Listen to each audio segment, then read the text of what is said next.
Today's episode of the Willpower Podcast comes to you from a live speaking engagement. We're here today, and we're going to shift gears dramatically because life is short. We already know this. Life is very short, and what we're going to be talking about today, in my hope, is that you're going to leave here today with some actionable items that are going to dramatically change how you operate. I don't take for granted the fact that you guys have taken time out of your day, out of your crazy week, out of your busy schedule for you guys to be here in this. And you picked this out of like 8 different things to choose from. So you gotta know, I'm ready to help. I'm ready to serve. Anything that I've learned, anything that I am committed to helping you guys. Because I have such a great appreciation for every type of person in this room in particular. Hey, Max. Good to see you. So, quick story. It was 2012. It was a week before Christmas. I am treating in my clinic. I'm a physical therapist by trade. I used to work in the boondocks, Florence, Arizona. If you know where that is, halfway between Tucson and Arizona and Phoenix. And I was treating this day, and it was a good day. The clinic was humming. People were uptone. Have you ever had that in your clinics? You know, right before the holidays.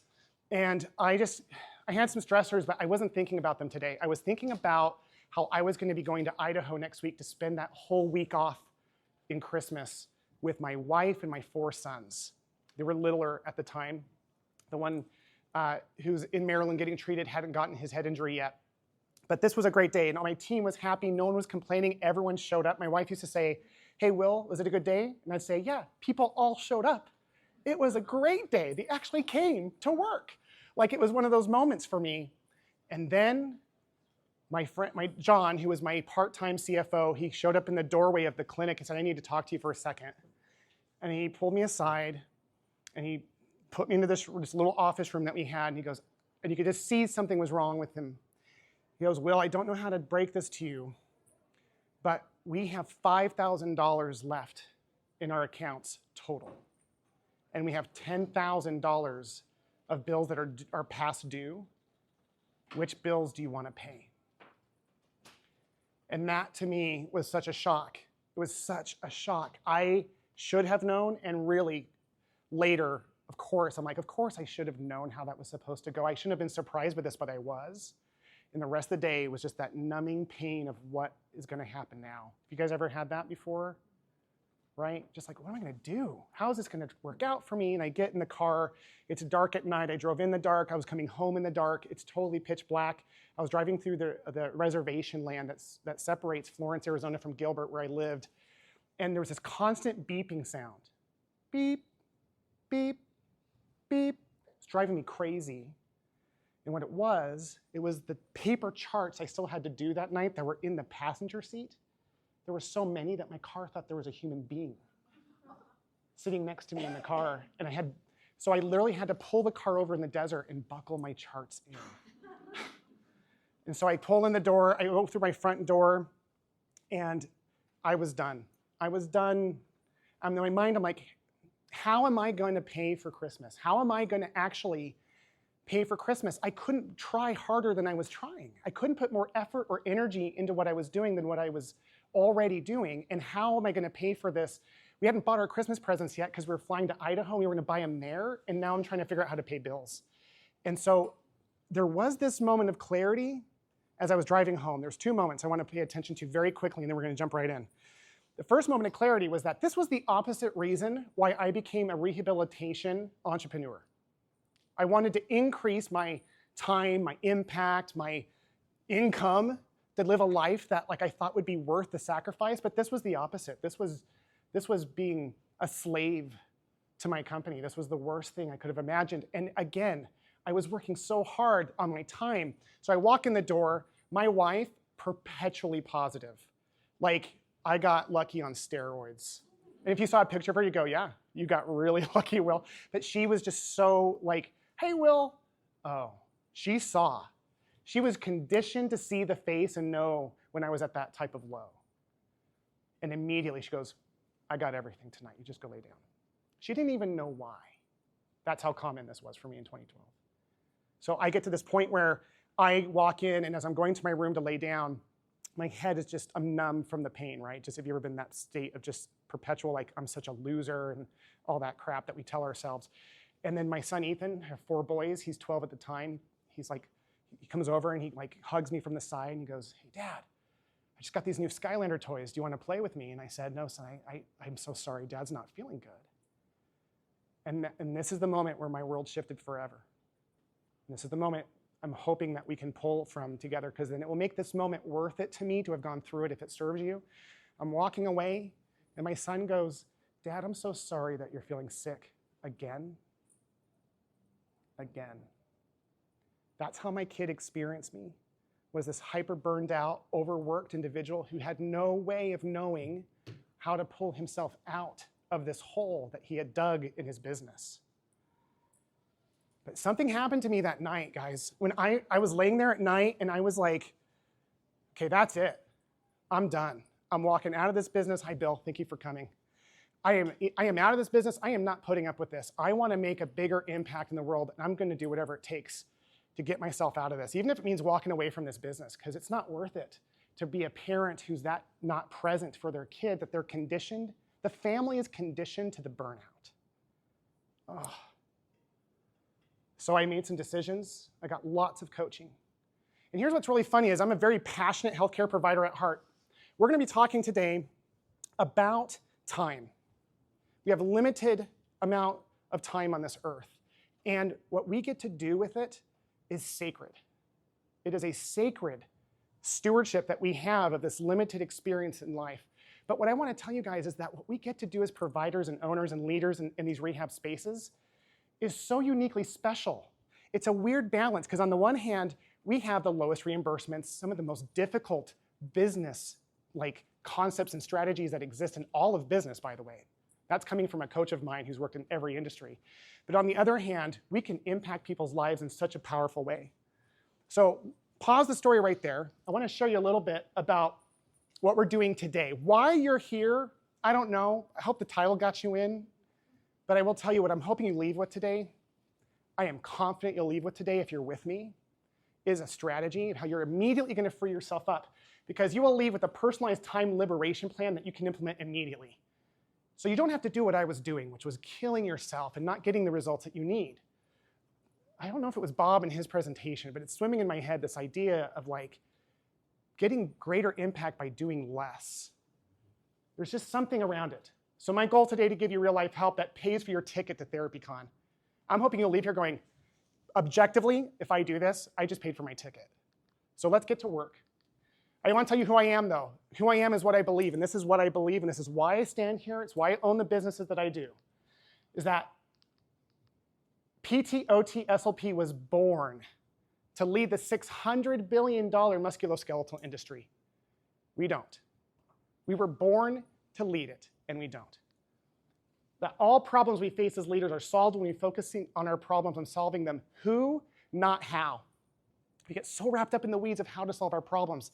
Whatever problem that you have, something just came to mind for some of you, stop asking how to solve it. Start asking who that person is who should solve that problem. Write it down as things are coming to you. And this is a controversial one, but I believe it with all my heart. This is the best time in the history of our industry to be a PT-OT SLP leader. Bill, you're shaking your head yes. Why are you in agreement with that? There's so many opportunities right now for us. I think our country is ripe to realize that we should be the gatekeepers for musculoskeletal care. And there's tremendous opportunity moving forward to really make a difference for society. We just have to understand how can we solve these problems that we're currently facing to get to that point. So it's not all doom and gloom. There is a bright side. It's what path we choose to take. Thank you for that. As a side note, I just want to, did someone say something? Can we give him applause, please? But we should do a little bit more like, hell yeah, because that's why we're here, is at the end of the day, that impact that we make in that child's life, that adult's life, whoever it is that we're treating, that change is why we're here. But I think Bill's talking about something much bigger. And as a side note, some of my favorite leaders are in this room right now. I just want to thank those guys who are here supporting me. It means a lot to see your faces. That we are here to unite, because at the end of the day, leadership is the rising tide. It's the rising tide. And guess what the number one job of any leader is? Say it. Great. Build more leaders. Side note, bonus credit, the greatest leader in any room is the person who loves the most. A little sappy maybe, but it's true. Think about the person who's the best leader in your world. Who is that person? A parent, maybe someone who just cared about you, who saw your potential. Love looks like support, love looks like challenge, but it's always love at the end of the day. But at the end of the day, this is me. This is who I will always be, this really good-looking 17-year-old kid. Friday the 13th, 1993, went mountain climbing with my girlfriend to try to impress her. I went climbing without ropes. I fell 50 feet. I broke both arms, both legs. Yeah, I broke 21 bones in total. Open compound of my femur. The plantar surface of my right foot was laying on my gas truck. It was bad. I lay there for 5 hours. Never thought I'd ever, but this is the person, I know it sounds stupid, but like this is the guy I look up to. He is as nerdy as he feels, and I'm still that guy, 100%.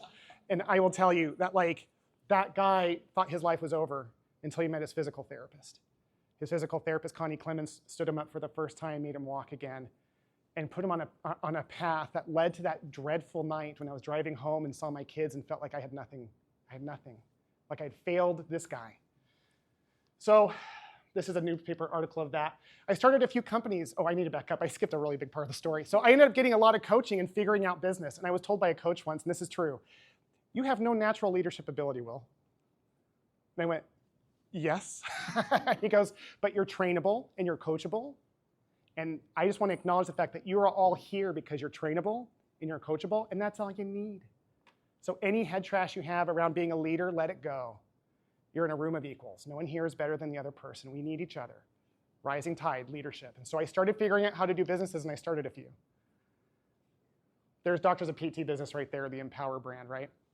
So what I do now is virtual rockstar, and I'm not here to promote my company. I will talk a little bit about assistance later from a different perspective, but I am really excited to let you know that I've learned this powerful concept called exchange that we're going to talk about today when it comes to your time. I need you to understand something very important before we get going, though, is that your time is so much more valuable than you're allowing it to be. I think there's things that you guys are doing, some of you at least, that you're thinking, yeah, I'm doing these things, but I have to. What else? What other choice do I have? Life is just like that. What if it didn't have to be that way? What if you guys were able to cherry pick the most energy-producing activities in your culture, in your company, and only do those? What would life feel like for you? Would it feel better?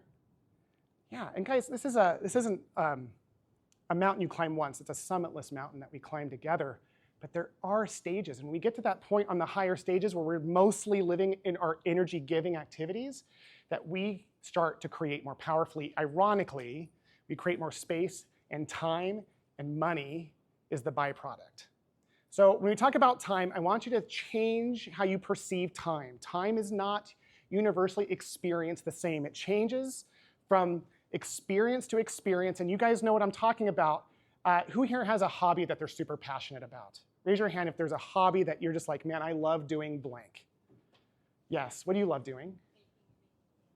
You love making candy? What kind of candy do you make? Marshmallows are one of my favorites. I love marshmallows, like really big time. And so what's time like for you when you're making marshmallows? It needs to whip for like 12 to 15 minutes, and I will just stand there with it the whole time. You're not impatient, you're not frustrated, you're not irritated? What's it like for you? Like, what does it feel like for you when you're watching the marshmallows get prepped? Just joyful, it's exciting. Okay. Yeah, do you guys have things like that? What are those things? Write them down. Please, write them down. Manifest, start writing, start thinking. And the reason being is because there are things in your work that you love, there's things outside of work that you love, but either way, we only get the same number of hours of existence. How we experience those is unique based on what we do.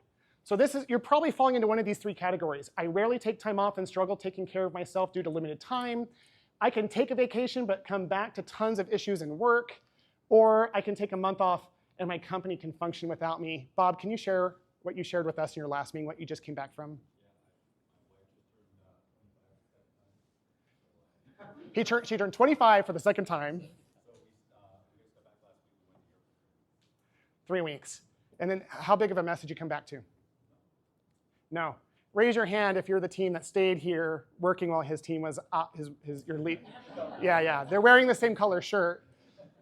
And so what's ironic about this is that when we spend more time doing what we love, we actually support the people we love more. So we're going to get to the bottom of how we can identify those things. Let me ask you, what would you guys do if you had 15 extra hours a week? What would you do with it? Shoot. Okay, we've got 30 minutes, guys. Let's buckle up. I would love this to be kind of more participatory. What would you do if you had 15 hours a week free that you don't have right now? Because spend it with family. What would you do with your family? Creating memories. Playing Skylanders, like whatever that is for the kids, right? Love that. More trips. You like to travel? Where would you want to go? California, anywhere that I could drive to. Okay, love that. A couple more, please. This is your chance to manifest. What is it? What is it? Read and write, coming from someone who loves to read and an author. Bill? Same thing, I would say reading, writing. And developing. Spending more time outdoors, for sure. Yes, and someone who honestly has control of their time, helping change the industry. I know you. Oh, yeah. Absolutely. Max, you were going to say something? I wasn't, but at least one round of golf. Okay. More time with my kids. Love that. Sleep. Who here wants more sleep? It's a good one. I love that. You were going to say something? Mental health and exercise. Love that. Mental health exercise. Real quick, raise your hand if you feel like you're not getting enough exercise because your schedule's too tight of time. Isn't that like an emotional thing?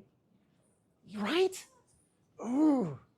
Okay, so I had a couple of hands come up. A couple more, yes? Like service, give back to the community. Service. Oh. Listen, leaders love is service. And we have to be leaders of ourselves first.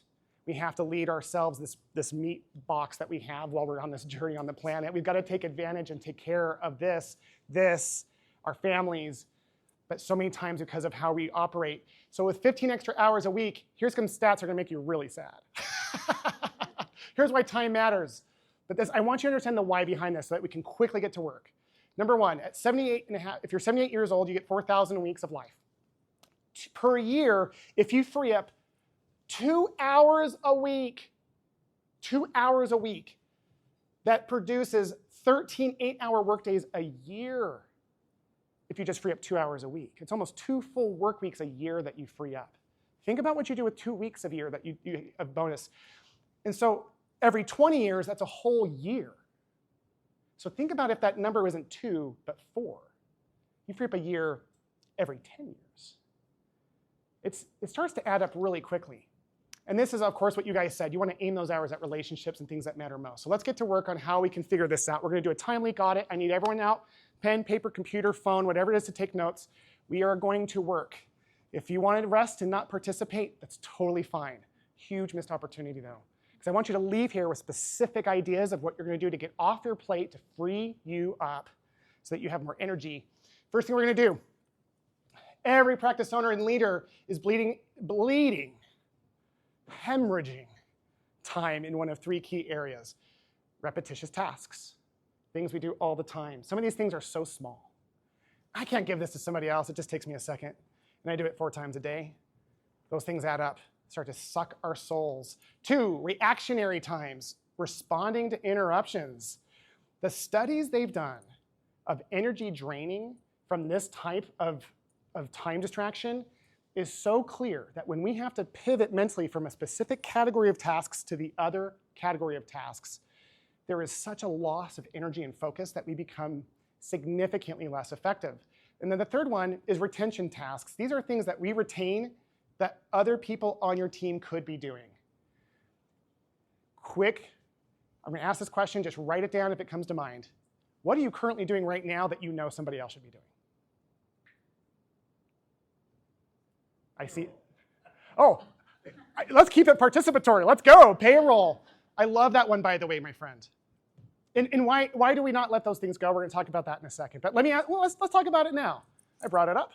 Let's talk about why we don't let those things go. Why are we holding on to these things that other people should be doing that are interruptive in our day or repetitious? Just throw out answers. Why are we holding on to them? Control and trust were the first 2, and I heard control 4 times, I think. It was like, control. Why control? What does control mean? What does that mean? Just making sure that it's done well and right. Maybe there are mistakes when you trusted somebody to do it and it didn't go.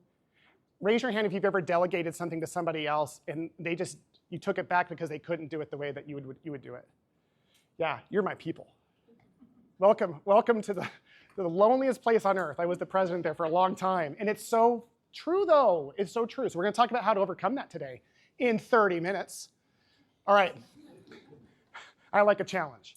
Activity. I want you guys to list 5 tasks from the last week that fit into these categories. We don't have time for 5. I was going to do 5 in each, but let's get this thing rocking. I want you to list 5 activities that you are taking on that fall into one of these activities. And then you're going to mark them red, yellow, and green. So red drains your soul. We don't have to put objective data. You know what I mean. Yellow is, it's okay. I don't like it. I don't hate it. Maybe that's why you're holding on to it, because it really isn't that hard. You want to make sure it gets done right, so you just keep doing it. And then green is like, oh, I love this thing. I doubt there'll be any greens, but I just want you to get used to this terminology of energy as you're identifying. I'm going to give you 60 seconds. Okay. Guys, let's just keep writing. If you're having inspiration, ignore me if you're having inspiration. Your inspiration matters more than anything I could say or anyone else, so keep following that track. But if you're done, please throw out a couple of things that you have written down. What are some things that you're taking on? Second we get it out there, we're getting it out to the universe. We're going to get rid of it. What's something you're doing that is a repetitious reaction or retention activity that you know isn't something you want to keep doing? Co-signing notes. Love that. What else? Cleaning out my email. Who said that? Cleaning out your email. That's nice. You know, most people don't know that's something they shouldn't be doing. Honestly, that's a really advanced. She gets an extra credit point. What else? Checking other people's work to make sure they're doing it. Yes. Instead of making sure they understand how and giving them that freedom to fail or succeed on their own. Yes. I love that one right there. How much time do we spend not micromanaging, but double checking things? And haven't we been burned enough there's a reason why? Yeah, I love that. Okay. Yes, Bill. Well, another one is fixing issues or problems between 2 different employees or 2 different groups. Oh. Like you become this, yeah. HR expert? Yeah, this counselor, you're constantly fixing these silly little problems within the organization. Yes. Man, I love that. What'd you say? Yes. R, energy draining. Who here gets energy from being the mediator between employee issues? Oh my gosh, we need to hire you immediately. See, I feel pleased by what you're saying as a middle child, and I recognize you as a middle child. Yeah, like there's something really powerful about the energy that comes from being that HR person. Bob in his talk was talking about one of the most important things you need to scale as an HR person who can handle those relationships. By the way, quick bonus tip for you guys. You want to know who's at fault? The person that uses the terminology always, every time, never. The ones who's exaggerating is usually the guilty party. Well, Susie always says the fault. Oh, okay. Thank you, Mary. All right, so. Oh, I thought I was feeling something there. Okay. I'll fire, if anybody's red is firing people, I'll do that for you. He's a green energy firer. You never know, 'cause I've run into a lot of people who have an aversion to that, and I always saw that as my That's awesome. That's awesome. Hey, and this is a perfect example of who, not how. There are people who love to do the things that you hate, but we can't understand that. Today, we're not going to talk about just about work, by the way. We're talking about, I want you to think about expanding this concept outside of work into everything in your life. What do you hate doing at home? Dishes. Dog food? Oh, dog poop. I was like, dog food? You make home dog food? Cooking. Raise your hand if you love cooking. Yeah. So like we all have different things that light us up or drain us. It's so weird that the things that would drain me would light another person up. But when we can start coming together in this like family under God kind of concept of siblings to help each other out, we can really make this happen. So let's get rid of these problems. You guys ready to get rid of these problems? Do it. Okay, let's do it. So the automation ladder is the key to this thing. I'm going to be taking some information. I rarely create anything original, by the way. Everything I am is a product of being trained by somebody else. And I don't remember all of this, but a guy named Dan Martell wrote a book called Buy Back Your Time. We're going to talk about this concept very briefly, but I want you to think what your time is worth in terms of dollars. That's how you're going to start thinking about every task you hate and whether or not you should let go of things. Here's another reason why we don't let go of things, is because we're trained as kids that you'd be ungrateful, selfish, self-centered if you didn't be the handyman at your house. That was one of mine, even though I have zero capabilities as a handyman. Like, my wife will say, can we please pay someone else to do it?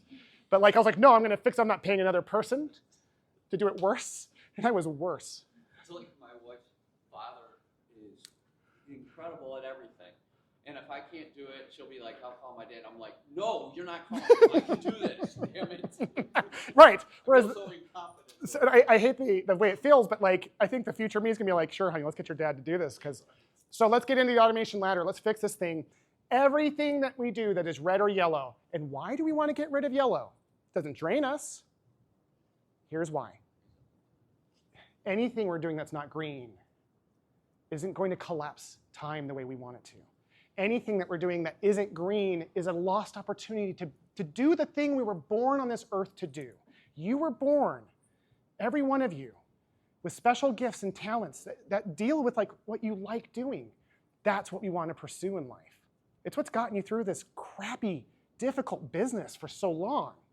But there is a way to do it in a way that's powerful. So the way we get rid of things is we eliminate, automate, delegate. We just stop doing crap because it's not working. What in your business or at home just isn't working and you keep doing it? Be honest with yourself. Think about all the things, okay? Automation. This is where you give it to tech or you find some way to automate it through systems. Raintree obviously had a lot of really cool things they promoted today. This is why you want to be in a Raintree. And I mean this, guys, I am not getting paid to say this at all. This is an honest statement. I've been in the industry for decades. I have heard everything about every EMR. I am a fan of Raintree, period. They don't even know me. I'm just this guy. But I love what they do for lots of reasons. I was super pumped about that thing today. Brandon, do you want to say something? Anytime I think you might want to say something. Okay, delegate, we want to give to other people. And I will tell you, this is the who, not how concept. I promise you, there isn't a problem you can't give to another person. Really quick story, super quick story. My wife and I homeschooled our kids during the pandemic. And we were okay at it. And just our average, like we were not great. But we did so much better than our school system because of just the narrow nature that afterwards, when everyone was going back to school, we thought, let's keep homeschooling them. And I said, not it. And she went, not it. Right before me, it was like, oh crap. So we decided, let's find a who, not how. This is after I had learned the concepts I'm teaching you guys today. So we sat down and we drew up the perfect teacher we would hire part-time to come teach our kids at our house because we couldn't afford private school. So we created, because we're leaders and leaders create, an avatar of a perfect person. And we thought, she'd be just like Mary Poppins. She'll have the loving kindness of Mary Poppins, the firm but sweet kind of mentality, right? Pull things out of her bag. And so we decided she needed to be a gifted and talented teacher, someone who's kind of like post-retirement, but like still wants to work a little bit. And then Mrs. Laura showed up. If the clearer we can be on the specific solve for our problem, the easier it is to find the who, not harder. It's easier to find people when we're really clear. And Miss Laura showed up and taught my kids for 3 years. And my kid, who's now in the 8th grade, when he was in the 5th grade, was doing high school algebra. Who, not how. Every solution has a person. So, okay, here's examples. Eliminate reports that no one reads. Appointment reminders. Sometimes we're just doing things in business because we think we're supposed to do them, but is it really moving the needle? Automate appointments through Raintree, delegate social media scheduling, insurance verifications. Whatever it is in your business. We're going to talk about home examples. Let's do this. Okay, we're going to do a small group, 3 people. I want you guys to pick one of your tasks from your other list, and I want you to spend 5 minutes, like 1.5. I'll give you guys a minute each to talk about your task and how you're going to get rid of it by eliminating it, automating it, or delegating it. Okay? So groups of 3, we don't have time, quickly get together, on your marks, get set, go. The person with the shortest hair goes first.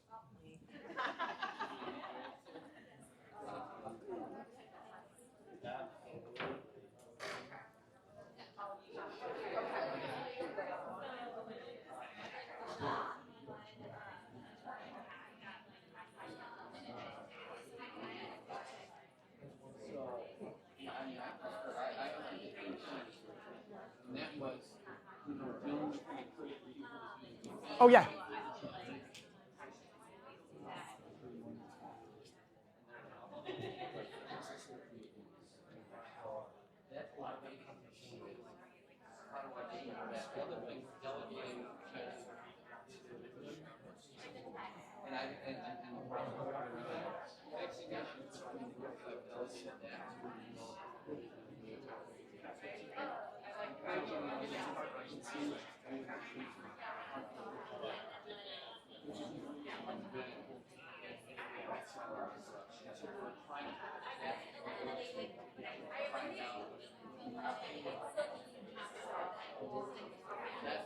It's not enough time.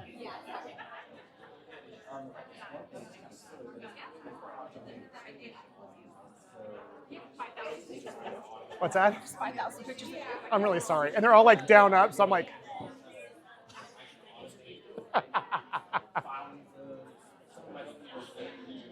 All right, if you haven't switched, switch.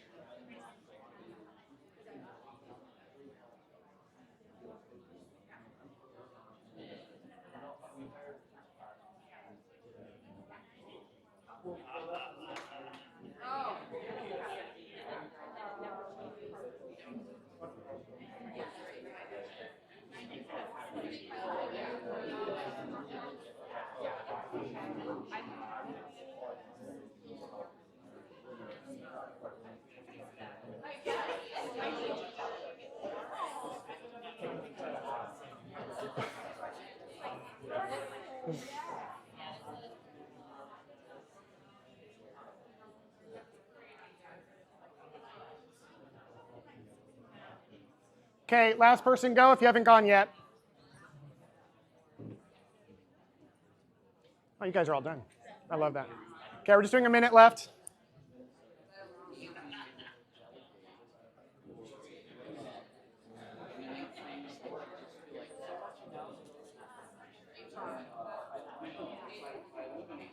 Touchy? Oh, yeah. It's weird. At least it's not like spasming out. Was it doing like one of these things or? Oh, sure.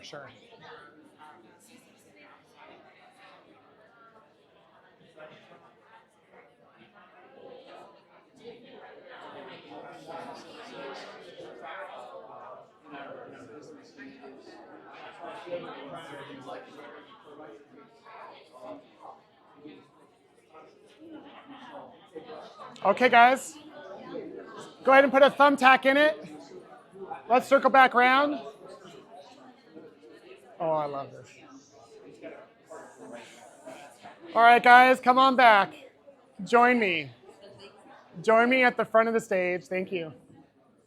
You guys, love the energy. I want to thank everyone for how you're showing up today. You guys made a choice to get into this or not. I can feel it from here. It's very easy for me. I'm standing here looking at you. You guys have really bought into this process.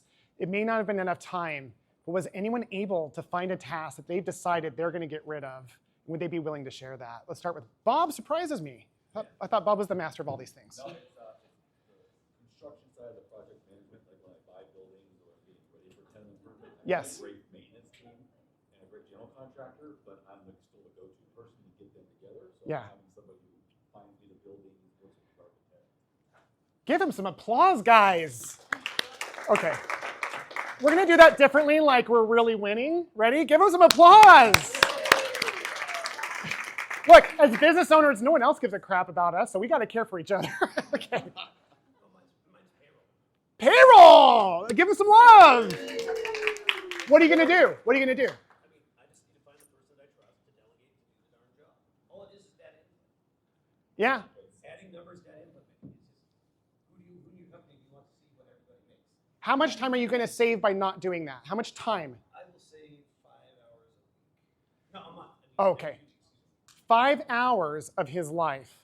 How much do you think you can pay for someone significantly less than what you deserve to make per hour? Okay, so with 5 hours of time for your month, I want you to think about the financial exchange. What about you, Bob? How much do you think of your time and would you save by having this person take that over? My time is 5 hours. So it's definitely less than that. We always break like this level of company for $20 an hour. Yeah. And I'm doing a $20 an hour, $50 task right now. You have to think of it in those terms. Is this, first of all, what are you worth per hour? If it's below the hundreds, you're not valuating yourself appropriately. Do you have a number for you, Bob? Mine's 500 an hour. How much do you think? Leadership, I tell them, if it's not a $100 an hour task, you should not do it. No one in this room is less than $300 as a leader. Now listen, if you're a leader within a company, understand that there's a discrepancy there, but that's not what we're saying. You just need to understand the impact of that, especially if you're in that position. Great, let's hear a couple more. Who has found a task that they're gonna get rid of, that they've decided on right here? I mean, I'm a brand new company, so delegating the therapy manual, or the manual, the policies and procedures. You're gonna have your manual created by somebody else. Who knows what they're doing? She's gonna delegate the creation of policies and procedures. I guarantee they're 10 million times better than we are at that stuff. And by the way, needle in my eye, create a policy and procedure manual. You know what's great about that too, and we talked about this Wednesday, is using AI to do so much of that. Using AI to create your legal documents that you're paying your attorneys every single time. Hallelujah. So, Yeah. They're probably using the same. oh, exactly. So. I got charged $600 once because I called a friend of mine who was a lawyer for a document, and it took him 5 seconds to email. I had a little sit-down chat with that guy. By the way, here's a really cool AI hack if you're not already doing this. Every meeting you ever have, ever in person, online, take out a note taker. My team's laughing. Take out your note taker and record the meeting. Record these meetings. You could have been recording this whole thing and gone back and go, okay, based on what you know about me, what are the tasks you think I should eliminate, and how do I eliminate those? It'll change your life. Every meeting you ever have, then afterwards go, great, turn that into a policy and procedure, turn that into a task list, turn that into a website design. Stop having meetings and not recording them with a note taker. I will. There are free tools out there, by the way. There are free note takers out there. Is there a special app you recommend? Oh my gosh, who here is not using a note taker authentically? There's no shame at all. Okay. Oh, I just want to hold you guys. In my arms. Guys, you guys. So there's Fathom.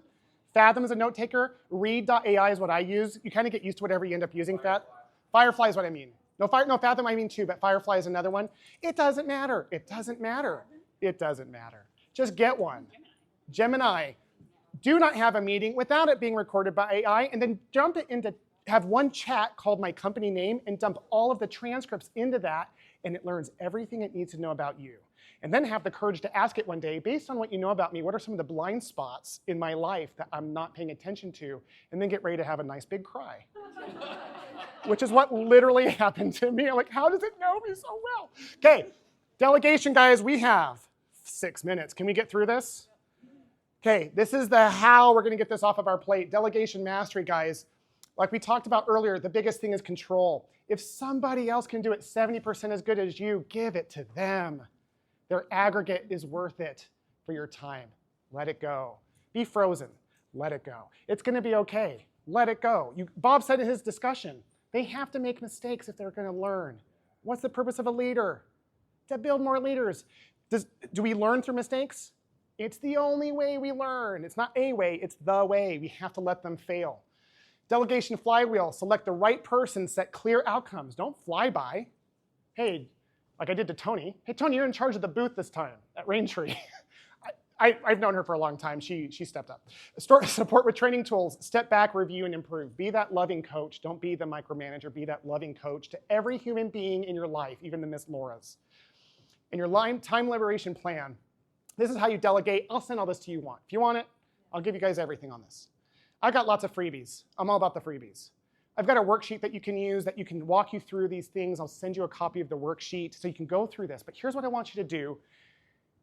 Schedule some time to be alone. Like a day. I know. I felt the adrenaline pumping the second I said that. But here's what I want you to understand is that when we take time and sharpen the knife, everything else gets done better. You've heard that story of the 2 men chopping trees, and one man kept disappearing in the forest for hours at a time and would come back and have more trees cut at the end of the day. And he's like, what are you doing? I'm sharpening my axe. You know this, but do you do it? So I'm asking you right now, if nothing else, to make a commitment to yourself that you are not going home from this trip without a day. I don't care if it's a month, 2 months, 6 months down the road, that you are going to block off and protect like everything matters about it, because everything matters. That you take this day off and you do this time liberation plan and you go for a walk in nature and you just do nothing but thank yourself for all the things that no one else is thanking you for doing. Because what you do makes a difference. You are the Connie Clemens in my life. And you know that. You guys are out there changing these people's lives, but if you don't sharpen your axe, you're going to dull the blade to the point where you'll end up like I've been a few times in my life, and you don't want to end up there. So there's a couple of really cool things I want to give you. 4 minutes. We're going to land this plane. There's a couple of things I want to give you. One is it's an email called a CTW. This was a transformative way to give other people responsibility that freed me up. So if there's a problem at work, we want to empower people to solve those problems for us. And this completed teamwork was a game changer for us. What happens is, let's use a physical therapy practice because that's what I'm familiar with. The director has a treadmill that's breaking. So what do? Hey, Will, the treadmill's breaking. We need a new treadmill. Great. Not when we empower our people. They would send me the CTW and I would train them on this. Hey, Will, hope you're doing well. Current situation is our treadmill's breaking. It's 10 years old. It's probably on its last leg. Here are 3 possible solutions that I have found that I think are worthwhile. Here's the solution I think is what's best. Do you approve it or not? Our time should be spent approving other people's great work. That's how we empower people, and that's what's funny. We also retain them. Perfect example, I was burning out coming into this season. We have 4 events that Virtual Rockstar is supporting in 2 weeks, and we're growing very rapidly. And I was not knowingly taking it all on again because I like being the star of the show and I love attention, middle child. And I was burning out, and I finally turned to Tony and Kayla and said, can you guys just please take the booth over? And have you guys seen our booth? Like, that was that. Give them applause. Brandon, I always like to give credit. Brandon's like, you should do a thing about this. I'm going to do it right now. Brandon has his opinion matters to me at the highest level, period. He does not mix words. He came over and praised our booth, which is like the highest compliment. All 3 of us were like, us? And it's because of them. It would have not been half as good or as powerful without me finally relinquishing control. And guess what? Sometimes that 70% is really 100%. It's just not my 100%. So it's interesting. Wasn't it funny when we finally asked? Yeah. I went like 8 years without asking my front desk input back. And the day I started, the problems stopped, right? And it took me asking. Yeah. Just like that. Yeah, and you really hit a nerve there. Yeah, I love that. Thank you, Jerry, for sharing. I really appreciate that. Delegation. Let's make sure we delegate cleanly. We don't want to do you know what the difference between dumping on someone and delegating? Clarity. So write it down. Here's the situation. Here's the resources you have access to. Here's what success looks like, right? And here's when it needs to be done. The single greatest mistake that we make in delegating is not giving a deadline, period. AI solves that. So what are we going to do with our note takers? We're going to ask it to start recording everything and then go, what are the upload this in there and go, can you please print out my email delegations? I'm going to copy and paste after this meeting. Think about the time and resources. These things compound like crazy. So 10 things practice leaders can delegate. Let's rock and roll, guys. Think about outside the box. Have somebody else clean your house. It's okay. It's okay. It's okay. Have somebody else clean your house. Meal prep, grocery shop, yard work, pool care, pet care, home maintenance, laundry, dry cleaning. There are so many apps that are out there to do these things for you. If you don't love doing them, what would life feel like if you didn't have to do laundry again? Like heaven? You're not going to live for another 100 years. Let's enjoy life. Let's make it worthwhile. And guess what? That extra time, you're going to have a brilliant idea that makes 10x the return on investment.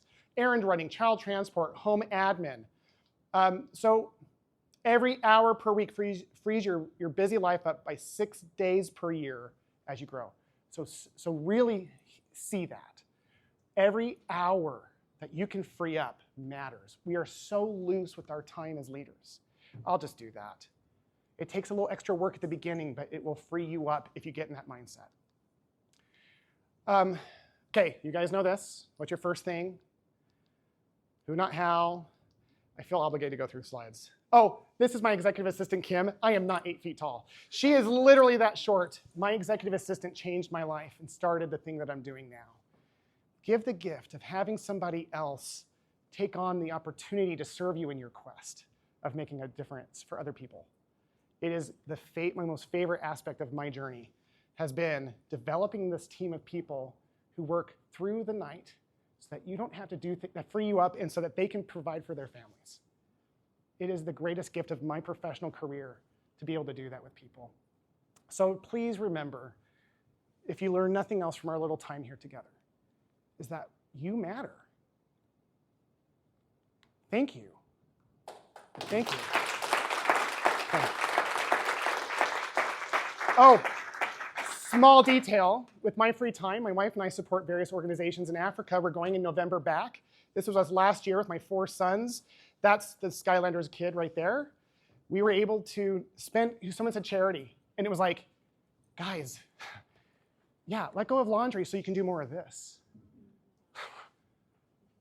This guy right here, Van, he's a piano savant, very sensitive kid. I haven't worked him hard enough. We were digging holes at the end of one of our days in Africa. A latrine, this was a latrine that we were building for this family. That's a coveted bathroom, by the way. And so all these children from around the neighborhood were just playing with us while we were working, and Van's digging in the hot Mozambique sun, and he's crying, and I'm like, great, Dad, didn't work him hard enough. Let's go find out what, thing he's complaining about. A horrible attitude, but I'm like, Van, seriously, man, like, what's up? He goes, I've never been happier in my life. I never want to leave. Experiences, guys. Let's cherish these moments. Let's give ourselves permission to get rid of these things so that we can go make a bigger difference in other people's lives. I have some freebies for you. Okay, so I'm not gonna bombard you with a bunch of stuff. I promise not to abuse it. If you guys, I'm gonna give you a free book from Alex Ramosi. I've been coaching with him lately. I've all those templates I'm gonna give you, free access. I started a comedy newsletter for PTO TSLP. There's no sale on it. We literally just want to make you laugh once a week. I have a podcast. I'll send you all these resources. We have an event. I don't want to talk about it. Well, because it starts to feel salesy. I don't care. So listen, just come over here and just text 1-866-WILLPOWER, text TherapyCon free stuff, and I'll give you everything. Everything. There's everything we talked about there. And if I don't get you everything, hound me. I'm not perfect. It means I'm missing a who in my life, and I'd love the accountability. Okay, guys. Yes? Please. Yeah, go back to that. Be salesy. Which was the greatest salesy thing I could have done, was just been here it is, no it's not. But yeah, so I have a summit that I do every year. The great Brandon Siegel coached me in creating it. And so we had our first annual one last year. Bill's team was there, as well as some of you. And so what we do is we focus on 3 things: how to recruit, train, and retain your team. That's it. We're here in Arizona. It's in March. And what we do is we make it super fun. It's only 99 degrees. But I will say this, what's cool about it is we invite all the local universities to come, so you don't just learn how to do it. 50% of Arizona residents from the universities actually want to get hired out of state. And so we'll talk about how to interview, and then we bring in 100 students for you to interview and actually hire. Okay, guys, that's it. Appreciate you. Have a great rest of your day.